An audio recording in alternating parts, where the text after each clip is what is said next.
Saludos y gracias por estar aquí en este informe especial. La tragedia ocurrida en la icónica discoteca Jet Set en República Dominicana cobró la vida de 232 personas y dejó a otras 154 heridas. 3 semanas después del trágico hecho, la investigación avanza con nuevos datos oficiales sobre cuántas personas estaban en el lugar la noche del lunes 7 de abril. Algunos sobrevivientes aseguraron que entre 700 y 800 personas estaban presentes durante el concierto en vivo de la voz más alta del merengue, Rubí Pérez y su orquesta. Sin embargo, la cifra oficial indica que había 459 personas dentro del local. 379 cobraron boletos en preventa, 50 mediante el sistema de precuadre, una modalidad de venta anticipada, y 30 de los 43 invitados especiales confirmaron su asistencia. A esto se suman las posibles causas, el peso de 7 equipos pesados en el techo y las repetidas violaciones a las normas de ruido excesivo. Ahora, algunos se preguntan si las vibraciones sonoras también influyeron. La periodista Edith Febles, del programa El Día de la cadena Telesistema, entrevistó en exclusiva al empresario Antonio Espaillat, propietario del Jet Set, donde se produjo el fatídico incidente que conmocionó a todo el pueblo dominicano. Acá les dejo la entrevista. Señores, gracias por seguir con nosotros. Hoy tenemos una entrevista que queremos compartir y que consideramos que muchos dominicanos y dominicanas, no importa el lugar donde se encuentren, estarán atentos a esta conversación. A raíz de la tragedia en el Jet Set en República Dominicana, Antonio Espaillat ha aceptado esta conversación. Se lo agradecemos porque sabemos que para los dominicanos, dominicanas e incluso para algunos países de América Latina y otras partes del mundo, es vital conocer exactamente qué fue lo que ocurrió y por qué ocurrieron estos hechos que todavía duelen profundamente y que ha originado una cantidad de víctimas que sabemos están muy afectadas. Así que le agradecemos mucho que usted esté en esa disposición. Bienvenido y gracias por estar acá. Muchas gracias, Edith, por esta oportunidad de poder hablar contigo y con toda la nación. Lo primero sería preguntarle cómo se enteró usted de lo que pasó en el Jet Set. Yo estaba en Estados Unidos en una feria de televisión y radio que hacen todos los años en Las Vegas. Se llama NAB, N-A-B, donde exponen todos los equipos, tanto de radio como de televisión, y todas las nuevas tecnologías. Las Vegas tiene una diferencia de horas con República Dominicana, aproximadamente de 3 horas. En el momento en que esto ocurrió, yo recibí una llamada de mi hermana a las 10:30 de la noche, hora Vegas, que era la 1:30 de aquí, y me llamó debajo de los escombros y me dijo: Antonio, ha pasado algo increíble, escuchamos una explosión y todo el techo se ha desplomado y estamos todos debajo aquí de escombros. Inmediatamente ella me dijo eso. Yo le dije a ella: Maribel, no te preocupes, yo voy para el aeropuerto enseguida y arranco para Dominicana. Fui a mi habitación, recogí y me fui inmediatamente al aeropuerto. Tuve la suerte de conseguir un vuelo a las 12:30 de la noche, hora de allá, que por suerte se había retrasado 1 hora, salió a las 1:30 y por ese retraso pudieron montarme. ¿Usted tenía en ese momento una idea de la magnitud de la tragedia? No tenía idea. ¿Qué usted pensaba que había pasado? No tenía idea de decir, pero ¿cómo se puede caer un techo? O sea, yo no tenía ningún tipo de idea de qué pasó y estaba muy preocupado. Pero digamos el alcance, ¿pensó que habían muertos? Desde el primer momento usted fue informado de que habían personas fallecidas. No, ella me dijo, porque ella misma no sabía, ella estaba debajo de escombros. Okay. Ella me dijo, estoy debajo de escombros. Entonces, yo no pensé nada, yo de verdad, fue una preocupación tan grande por lo que hubiera pasado y pensé también, tenía todos los amigos que tenía ahí adentro también, que siempre van. Y yo dije, wow, o sea, qué catástrofe. Y cogí para el aeropuerto y lo único que tenía en mi mente es que tengo que llegar, tengo que ver qué hago, tengo que ayudar, tengo que estar ahí. Y tomé ese vuelo a la 1:30 de la mañana y llegué a Atlanta. Ahí se me retrasó el vuelo de Atlanta a Santo Domingo otra hora y vine llegando aquí al país tipo 3:30 de la tarde. ¿Y hasta ahora cómo ha sido la conexión suya? Supongo que en ese momento cuando usted llegó, fue al hospital, fue a un centro, fue al lugar de los hechos. ¿Qué usted hizo? ¿Qué ha podido hacer? Cuando llegué, fui directo a mi oficina, que estaba mi familia ahí y estaban unos amigos para que me informaran qué había pasado. Ya estaba muy avanzado todo, me dieron la información de todo lo que había pasado y me recomendaron que por un tema de seguridad no fuera, porque ya estaban los ánimos caldeados y demás, y que no se podría saber qué podría pasar en torno a mí. Entonces, por eso decidí quedarme ahí. Y me quedé ahí y desde ahí fue que hablé y dio el mensaje que usted dirigió. Di el mensaje de que estaba en el país y todo lo que dije en el mensaje. Usted sabe que la gente se pregunta básicamente, ¿qué fue lo que pasó? ¿Usted sabe qué fue lo que pasó? El primero que quiere saber qué fue lo que pasó soy yo. Inclusive, como le estoy diciendo, de casualidad yo estaba en ese viaje, si no, yo hubiera estado ahí. Yo todos los lunes estaba ahí, en mi silla, sentado, siempre, compartiendo con todos los clientes. ¿Cuándo fue la última vez que usted estuvo? Antes de ese lunes, 2 lunes anteriores. 2 lunes anteriores. Era muy difícil que yo no fuera. Yo normalmente faltaba si no estaba en el país, pero yo siempre iba. Y mi hermana, o sea, mi hermana y yo éramos los que siempre estábamos ahí. Si yo no estaba, ella siempre estaba. Y si ella no estaba, estaba yo. La pregunta clave para muchos es si esto pudo ser evitado, si esto fue un accidente evitable. Y en ese sentido, nos gustaría saber su opinión. ¿Usted cree que fue algo que se pudo evitar? Si hubiera sido algo que se pudiera evitar, usted puede estar segura de que yo lo hubiera tratado de evitar.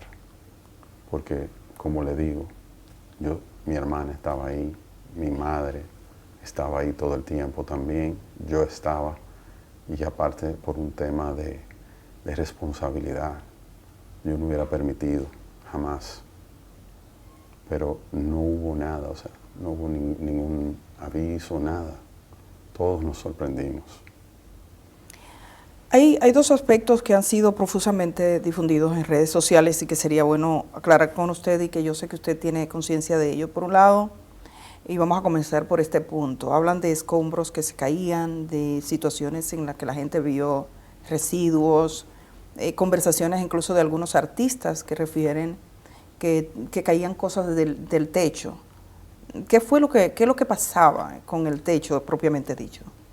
En Jet Set, desde que lo fundamos en ese local, hace 30 años, nosotros teníamos el techo en plafón de yeso y siempre se nos caían los plafones de yeso. Es decir, tenían un plafón que cubría el techo. Exactamente. Por eso, el polvillo blanco del yeso. ¿Y por qué se caía el plafón? Diferentes razones. Una de las más normales era el tema de agua. Filtración de agua. No solo filtración, mayormente agua de los aires. De que los aires se condensaban, de que si los drenajes se tapan, cosas normales de aire acondicionado que no nos dábamos cuenta porque los plafones de yeso no se abomban. Los plafones de yeso absorben toda el agua, el yeso se pone pesado y cae.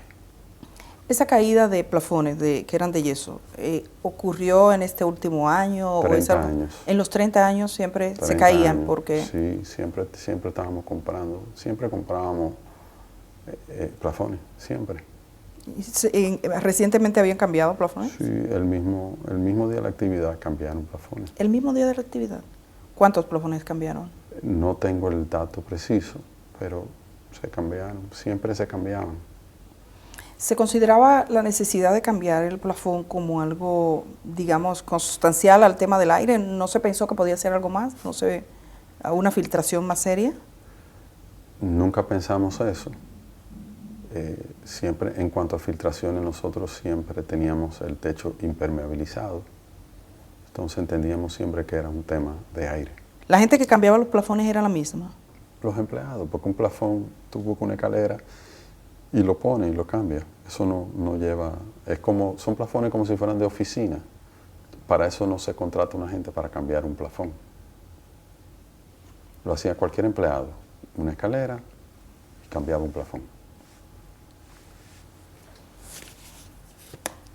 Algo vamos a tener que cambiar en el país para que no nos pase de nuevo. 3 cosas que usted piensa que podríamos hacer a partir de este momento. Hay muchas cosas que yo entiendo que a partir de este momento van a cambiar. Yo entiendo que juntos debemos ver todo esto y juntos ver qué cosas tenemos que cambiar.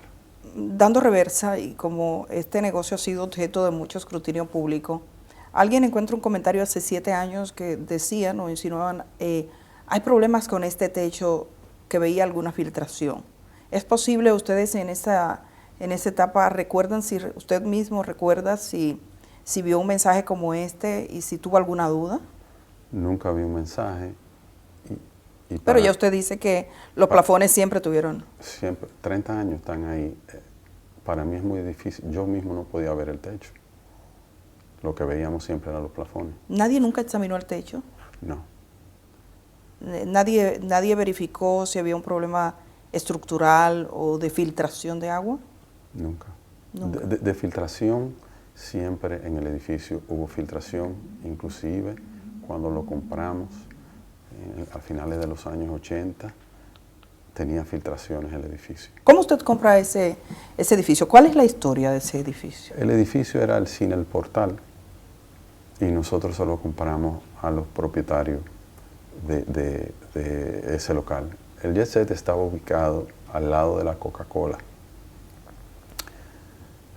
Tenía 21 años ahí. Y la gente, los propietarios del terreno eran los dueños de la Coca-Cola. Y ellos ahí nos dijeron que iban a necesitar el terreno. Entonces nosotros dijimos que no había ningún problema, que nos dieran 3 años para mudarnos. Y en ese tiempo ubicamos el cine. Nosotros queríamos estar en el área, porque era un negocio de esa área y entendíamos que lo mejor era como mantenernos en el área para seguir teniendo la misma clientela y que no le fuera difícil a la gente como reubicarse. Estamos hablando del principio de los años 90. Y entonces usted compra. El edificio lo compra la compañía. La compañía compra el edificio. Y entonces ahí duramos un tiempo y luego entramos a trabajar, a remodelar. Para ustedes entrar y hacer la discoteca ya dentro, como era previamente un cine, ¿hubo algún cambio en la estructura? En la estructura no hubo ningún cambio. Lo único que hicimos fue que usted sabe que los cines de esa época eran cines grandes y era como teatro, que era como bajando. Entonces lo único que hicimos fue nivelar el piso para que tuviera, porque era hondo, un poquito hondo, para bajar hacia la pantalla. Pero no hubo ningún cambio estructural, digamos, Ninguno. del peso, del techo. No, ninguno. Ningún cambio. No. Cuando usted dice la compañía, usted es el propietario del Jet Set. Yo soy gerente de la compañía del Jet Set. ¿Y quiénes forman la compañía? Mi madre y yo. Ah, ustedes dos. Sí. Entonces usted es el gerente desde esa época. Sí, desde que establecimos la compañía. Uno de los aspectos que se ha referido es el peso sobre la estructura. Y desde el aire hay una imagen que muchos han vuelto hacia atrás, donde se ven algunas estructuras. ¿Qué tanto peso ubicaron en la parte superior sobre el techo?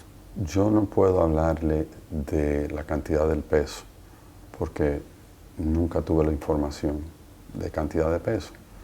Nosotros contratábamos gentes expertas en las diferentes áreas que lo trabajaban. Nosotros contratamos compañías de aire acondicionado que nos montaron unos aires acondicionados. Lo que sí puedo decirle que desde el año 1994, cuando fue que entramos a ese local, nosotros teníamos 6 unidades de aire y hasta la fecha es lo que teníamos, 6 unidades de aire. Esa decisión fue una decisión de la compañía que puso el aire, dice usted, de ubicar allí los... La recomendación fue de ellos, la cantidad de toneladas que deberíamos tener y cómo ubicarlos.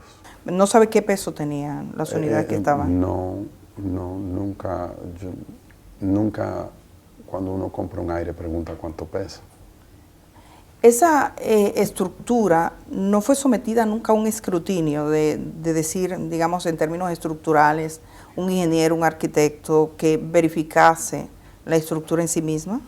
No. Y por parte del Estado Dominicano, como ustedes tenían un lugar que era un centro donde iban personas, ¿alguna vez hubo algún tipo de inspección? No. ¿Y qué piensa usted de eso? Bueno, pienso que si no la hubo es porque no había la costumbre de hacerlo tal vez con los demás negocios tampoco. Lo que siempre fueron temas de bomberos, temas de ayuntamiento, pero que si basura, pero nunca nada temas estructurales ni de edificio. ¿Cómo se siente usted por esto que ha ocurrido? Ha caído un techo y la gente quiere respuestas. Y estamos hablando, quizás pensando sobre todo en aquellas personas que han sufrido la tragedia de un modo más duro, más fuerte, perdiendo a alguno de los suyos. Entonces, digamos que usted no está hablando conmigo, sino con esa gente. ¿Cómo esa gente que está procurando respuesta, cómo cree usted que es el modo adecuado de obtenerla?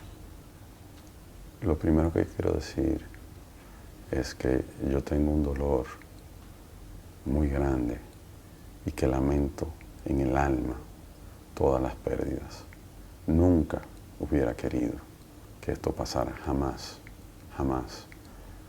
Yo, desde que esto pasó, no he tenido vida y yo mismo quiero saber qué pasó. El primero interesado en saber qué pasó soy yo. El jet set era la vida de nuestra familia. Nosotros nacimos cuando mi madre hizo el jet set. Yo tenía 6 años. Nosotros nacimos con el jet set. Jet set era nuestra vida, fue nuestro sustento, fue nuestro todo. O sea, usted no se puede imaginar el dolor que nosotros llevamos, la impotencia de vivir una circunstancia como la que estamos viviendo. Nunca nos lo imaginamos, ni nunca hubiéramos estado preparados para lo que estamos viviendo. Entiendo sobremanera el dolor de todos. Yo lo entiendo. ¿Quién quiere? O sea, ¿cómo no nos va a doler que uno pierda un ser querido? Emocionalmente, usted dice, no ha tenido vida. ¿Eso qué ha implicado en los últimos días? Los últimos días no duermo. Los últimos días he estado hablando con las familias de nuestros empleados. He estado hablando con familias de las víctimas que se nos han acercado. Pero cuántas cosas quisiera yo hacer que no he podido todavía, ni siquiera empezar. Pero lo importante es que yo estoy aquí y yo le voy a dar el frente a todo. Yo no voy para ningún sitio, yo voy a estar aquí. Y todo lo que esté a mi alcance y todo lo que yo pueda hacer, lo voy a hacer. ¿Cuántos empleados tenían en ese momento presente en el lugar? En el lugar habían unos 23 empleados. Tengo entendido que han fallecido 25 empleados. 6. Sí, 6 empleados fallecieron. ¿Usted ha hablado con las 6 familias? Sí, con las 6 familias y he hablado con todos, ¿Eran empleados formales o había alguno que no estuviese formalizado como empleado? Eran empleados formales y habían también empleados contratados por el día, como camareros, que te trabajan ese día, que no son empleados formales, sino que ese día no trabajan en otro sitio y te ofrecen el servicio para ese día. ¿Y alguno de los que murió estaba en esa condición? Sí. ¿Y eso qué implicación tiene en términos, digamos, porque no está en la seguridad social o estaba? Son gente que normalmente tienen otro empleo. Okay. Es su día libre en el otro trabajo, iban ahí y te trabajaban como tú se contrata así, camareros. Usted ahora, hay muchas compañías que usted llama y usted contrata un camarero y te trabaja a la noche y tú le pagas el acuerdo que tengan por eso. Digamos, esa conversación con las familias, ¿cómo ha sido? Particularmente con la familia de sus empleados. La conversación con la familia de mi empleado ha sido una conversación de apoyo, de saber de sus necesidades y de darle seguridad de que estamos aquí y de que lo vamos a apoyar y en todos los problemas que podamos involucrarnos con ellos vamos a estar y que no están solos. Y de las personas fallecidas, dice que se ha comunicado con algunas familias. Supongo que ellos se han acercado a usted. Ellos se me acercaron, sí. ¿Y cuál ha sido, digamos, el tono de esa conversación? ¿O de esas conversaciones? ¿Han sido muchos? No.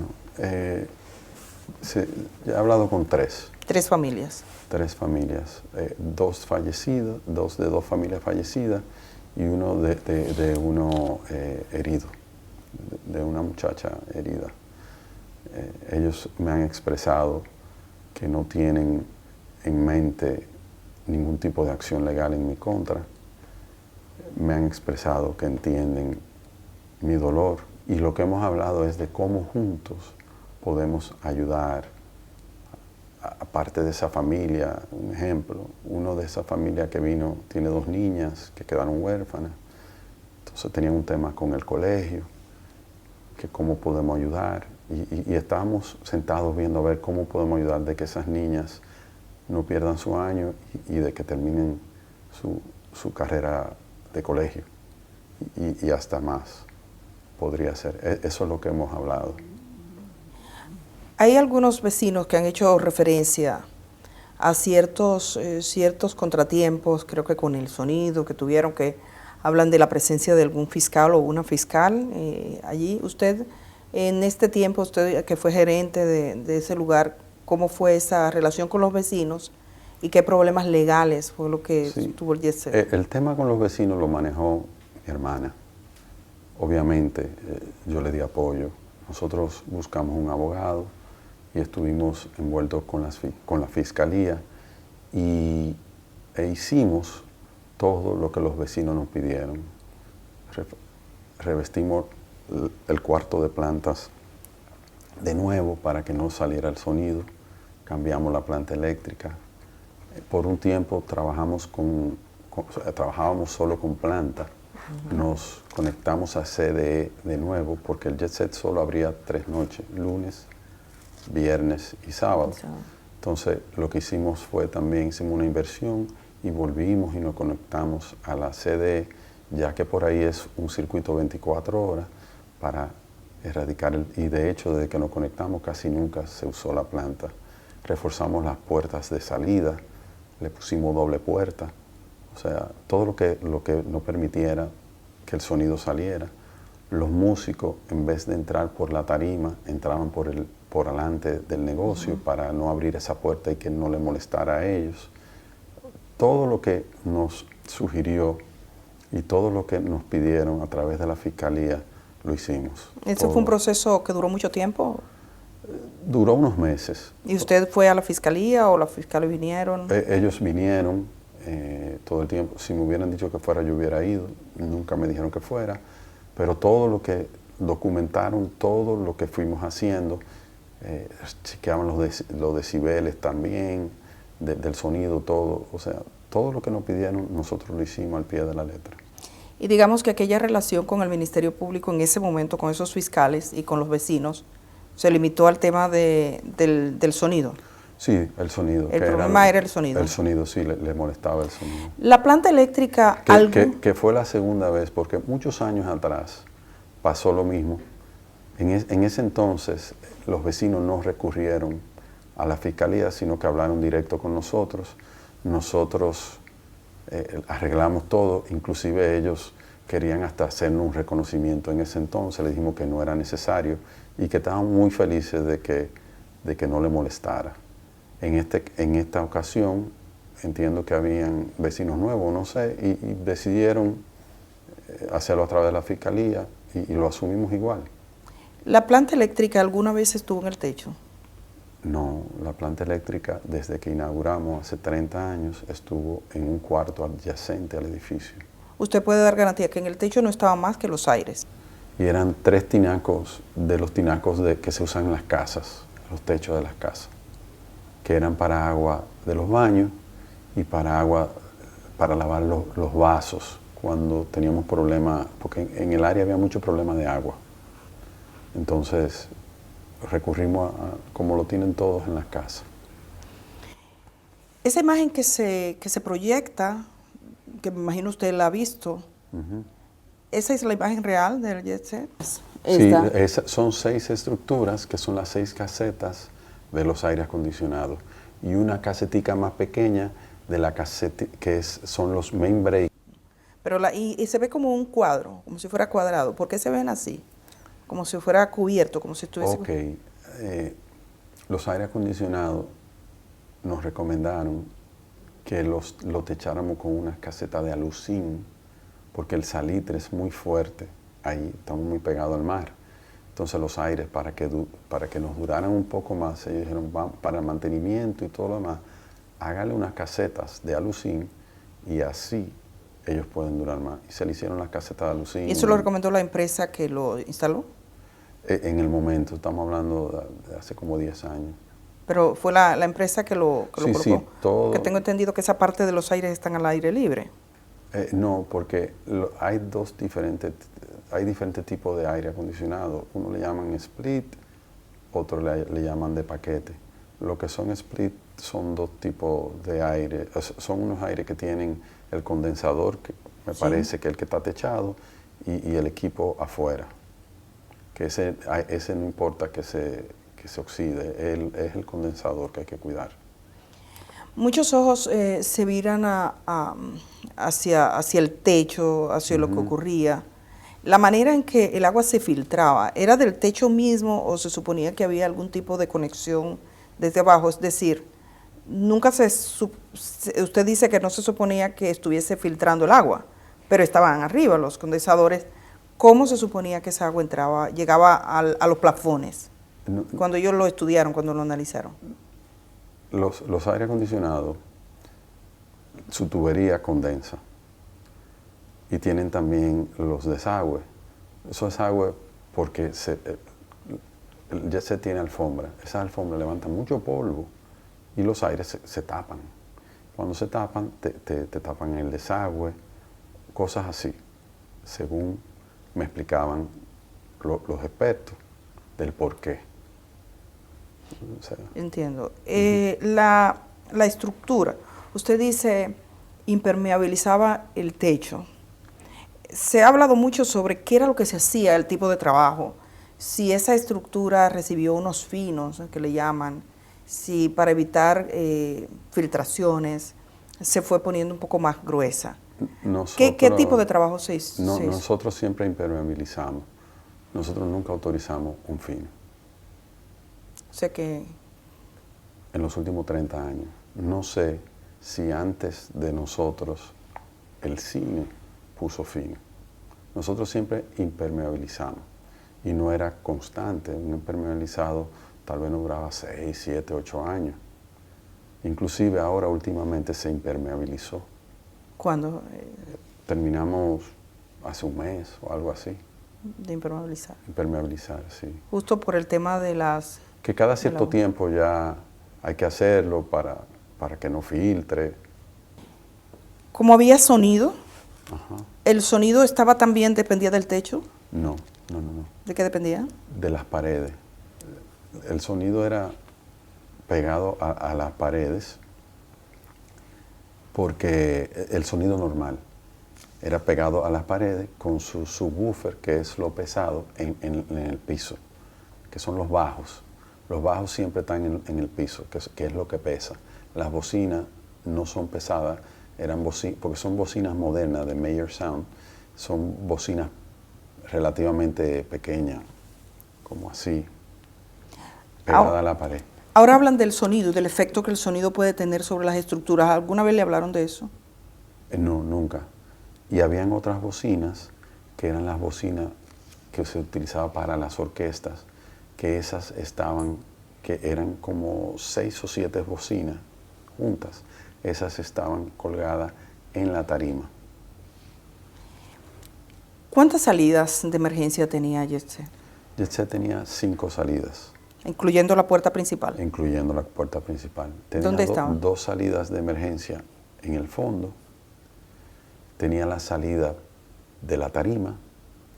Tenía otra salida en el bar principal que estaba al lado de la tarima. Por ahí entraban los empleados y entraban todas las mercancías. Y tenía la del frente. Eran 5 por todo. ¿Ninguna estaba cerrada por fuera? No. Estaban habilitadas. Todas. La gente salió por ahí. ¿Alguna remodelación se hizo? Sí, en 2 ocasiones. En el año 2000 se remodeló. En el año 2000. Y en el año 2015. ¿Qué se hizo específicamente? Mayormente cambio de tapicerías, alfombras, sillas, mesas, básicamente, y anexos fuera de la estructura. Fuera de la estructura. O sea, que no implicaba un peso. No. Para la estructura. No. Y cuando se hizo esa remodelación, ¿fue un personal calificado? Sí, todo lo que nosotros hicimos siempre contratamos ingenieros, expertos en el área. Y nunca nadie se fijó, nunca nadie miró. No, porque, como le explico, eran remodelaciones de abajo, o sea, del salón. Telas, alfombras, sillas, bares, decoración. Cuando se puso arriba que usted decía que se impermeabilizó, ese personal tampoco notó nada, no notó la posibilidad de un quiebre. No. Pero ese personal que ponía la impermeabilización, ¿qué capacidad tenían? ¿Había algún ingeniero entre ellos? ¿Usted contrataba empresas? Empresas? Por tiempo se contrató empresa, por tiempo se hizo con gente de mantenimiento de nuestra misma gente, porque los impermeabilizantes los venden, o sea, ahora te venden como por cuadro y tú simplemente lo pegas al techo. Entonces, eso no necesita más de ahí.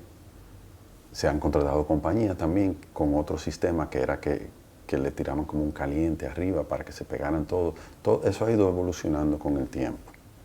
Pero nosotros siempre contratamos esos servicios. Hay quienes se hacen preguntas y especulan de qué pudo haber pasado. ¿Usted cree que esto fue un accidente o cree que pudo haber manos criminales, digamos un atentado, por ejemplo? Yo quiero saber qué pasó. Yo no puedo decir que fue una cosa u otra. Yo quiero esperar el peritaje, que es el único que puede decirnos qué pasó. ¿Usted ha iniciado alguna investigación, la empresa como tal, al margen de las investigaciones oficiales, o piensa hacer alguna indagatoria con sus técnicos? Eso nuestro equipo legal lo está evaluando. En esta etapa todavía no sé qué se va a hacer.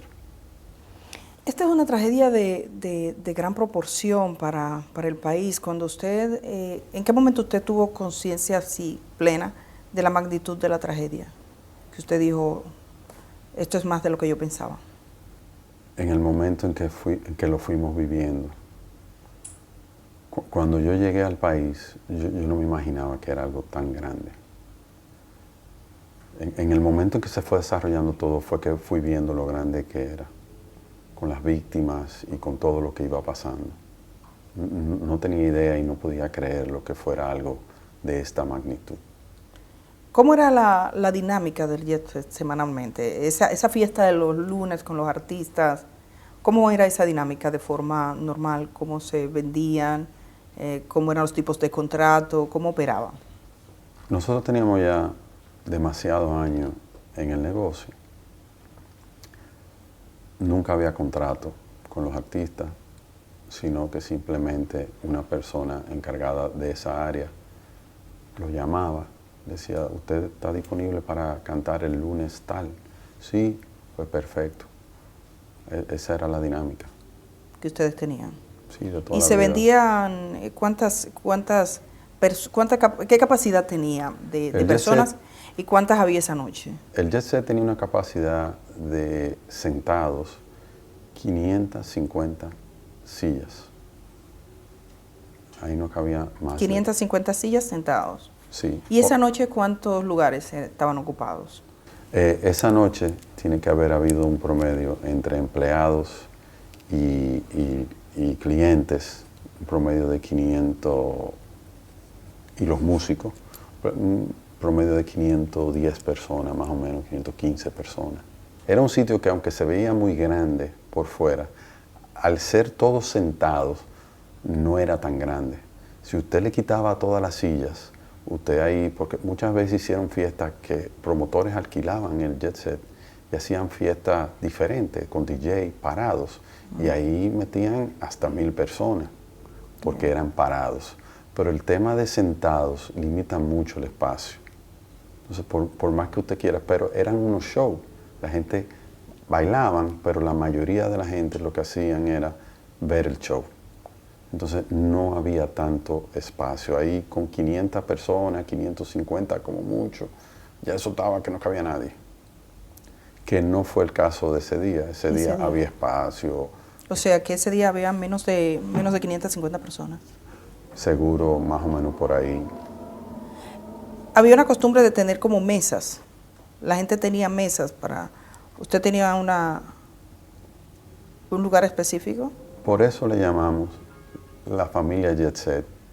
Ahí habían clientes de 30 años. Ahí había clientes, la mayoría de clientes tenían su mesa fija. Llamaban, no a mí, yo no tenía, en ese sentido, yo no tenía esa relación, pero llamaban a su camarero y le decían, ¿hoy voy o no voy?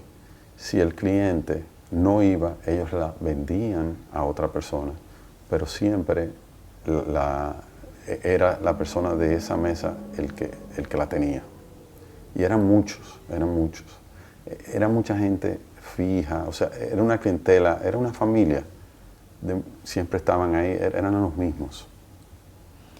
Esa noche la estrella que cantaba era Rubí Pérez. ¿Cómo fue su relación con él? Excelente, de toda la vida. Una relación de 30 años. ¿Qué usted le diría a sus hijas? He visto que una dice que considera que hubo negligencia.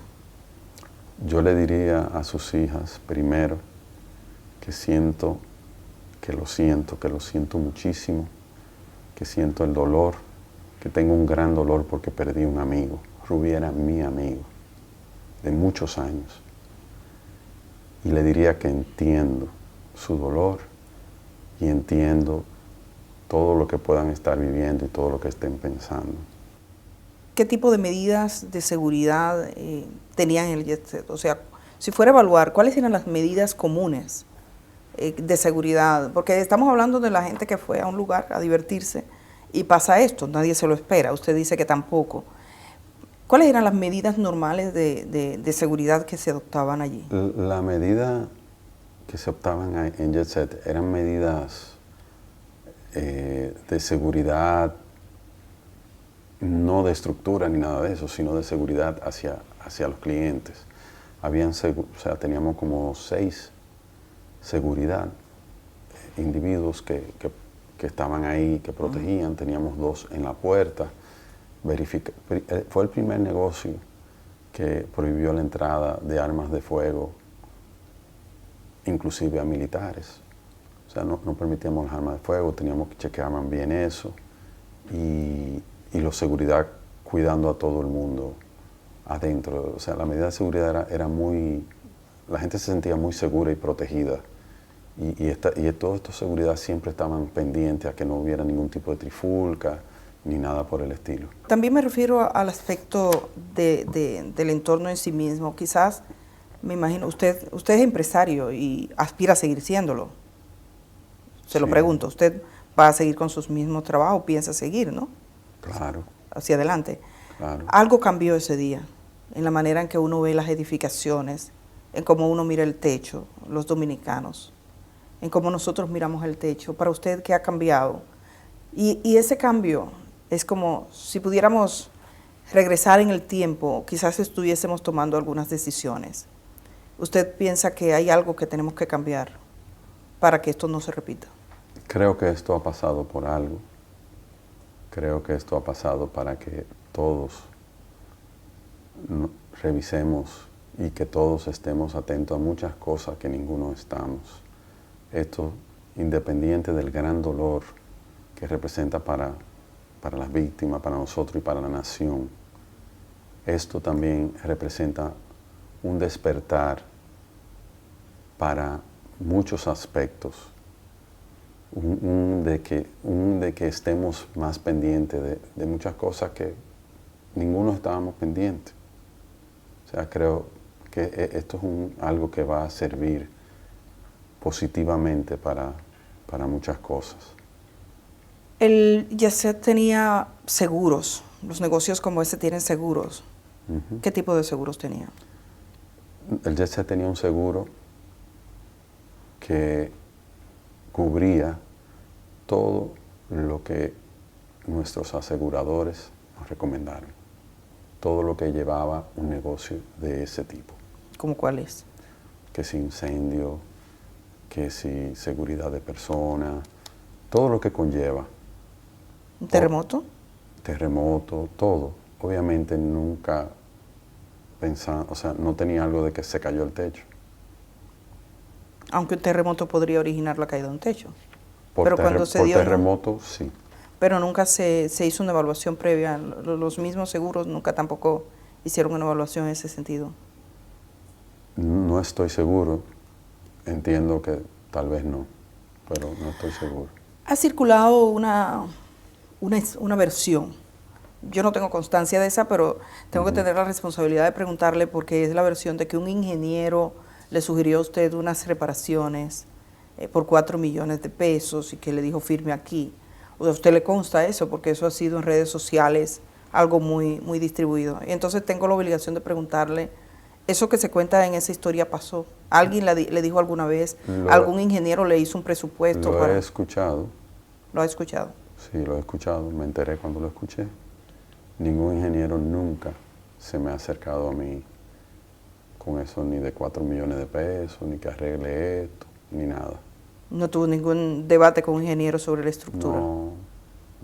¿Y qué usted piensa? ¿Por qué ese tipo de versión? ¿Qué le puedo decir? Hay muchísimas otras versiones. Ahí hubo un señor que salió que rescató muchísima gente y no es verdad. O sea, en todo este suceso han habido muchas opiniones, mucha gente que han entrado, que han salido, muchas personas que han querido ser protagonistas de un u otro tema. Eso no es verdad. A mí nunca se me acercó nadie que aparte, con 4 millones de pesos no se puede arreglar ni una esquina de un techo, como cuesta todo hoy en día. O sea, ahí solo vemos que a mí nunca se me acercó nadie. ¿Ni usted tuvo un diálogo con ninguna empresa para ningún tipo de reparación de ese tipo? No. ¿En el Yesset se hicieron reparaciones en algún momento? ¿Usted recuerda haber contratado a un ingeniero, por ejemplo, que mirara para una reparación? Porque a veces este tipo de profesionales está habilitado para decir, mirar un poquito más. Ningún tipo de reparación. ¿Nunca se hizo? Ningún tipo de reparación. Hay, digamos, en términos de, y es la parte que más se debate en términos de la infraestructura, de cómo pudo pasar. Usted dice que se pregunta lo mismo. ¿Usted ha tenido la oportunidad de ver el lugar, de ver lo que pasó? de ver cómo se quebró. Vi el lugar y vi lo que quedó. Sí, yo fui. ¿Usted fui, fue? Lo vi. Sí, lo vi. ¿Y qué sintió? ¿Qué pensó? Cuando lo vi, mi dolor se acrecentó. O sea, vi toda una vida. Vi todo. O sea, no tendría ni palabras para expresarle todo lo que vi. Sí, porque usted estaba vinculado emocionalmente también a este sitio. Nosotros nacimos con ese negocio, creado por mi madre. Y era un escenario habitual. Yo no faltaba. En diciembre nosotros tuvimos aproximadamente 20 fiestas con artistas en vivo. Yo no falté a una fiesta. El 26 de febrero fue el 52 aniversario del Jet Set.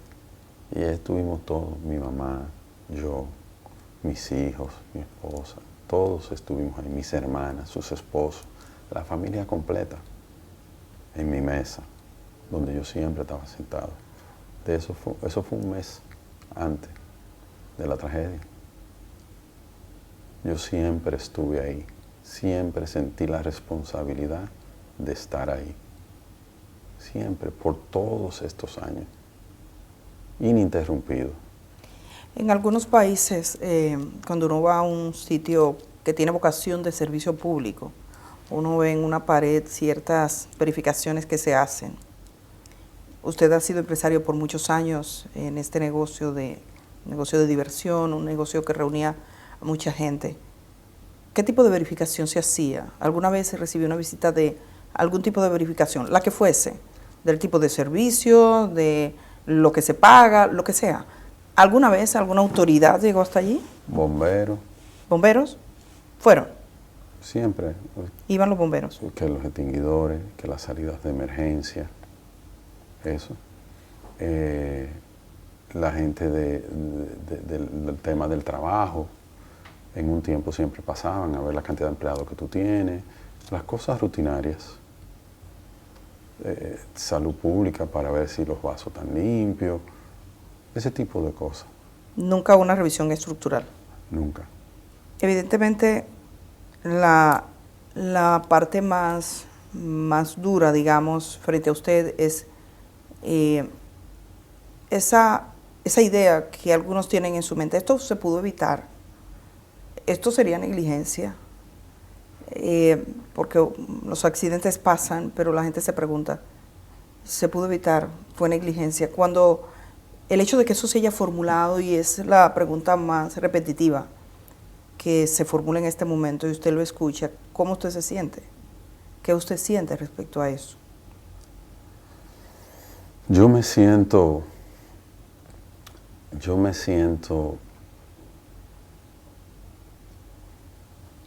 impotente, yo me siento, o sea, si hubiera habido algo que me hubiera llamado o que me hubieran dicho, mira, hay que chequear esto, aquello o lo otro, yo lo hubiera hecho.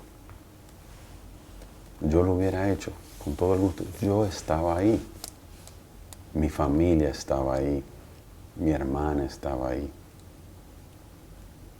O sea, ¿cómo yo no lo iba a hacer? Todos los que iban ahí, la mayoría eran amigos míos. El incendio que se alude, ¿cuántos incendios hubo en el Jet Set? En toda su historia uno. ¿Y cómo fue ese incendio? Un rayo cayó en un palo de luz frente al Jet Set, frente al cuarto de planta, y eso ocasionó un fuego en el cuarto de planta. Se llamaron los bomberos. En menos de 30 minutos apagaron el fuego. Solo sufrieron las dos plantas eléctricas que estaban ahí dentro y los cables que estaban ahí dentro. Eso fue todo. Inclusive, antes de a la semana de eso ya nosotros estábamos abiertos de nuevo. ¿Usted considera que ¿Hay quienes se hayan aprovechado para dañarle o algo así? ¿Usted tiene otros negocios? Yo no puedo juzgar a nadie. Ante un suceso como este, de tanto dolor, yo no puedo juzgar. ¿Usted entiende? Yo lo entiendo. Usted ha dicho que está listo para responder. ¿Qué consecuencias piensa que puede tener sobre usted? ¿Qué usted espera que pase? Yo no sé. Yo vine, yo estoy aquí. Es la primera vez en mi vida que estoy viviendo algo como esto. Yo estoy aquí. ¿Usted tiene socios? Han hablado de muchos socios. Mi madre, Su madre. Ella y usted son los propietarios de la compañía de Jet Set. Es la fundadora y todo. Mi mamá. lo más difícil de esto.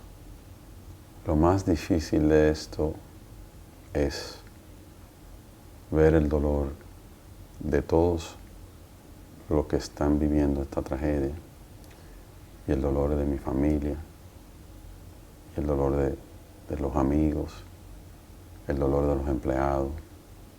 Su vida ya no será la misma, No, ¿no cree?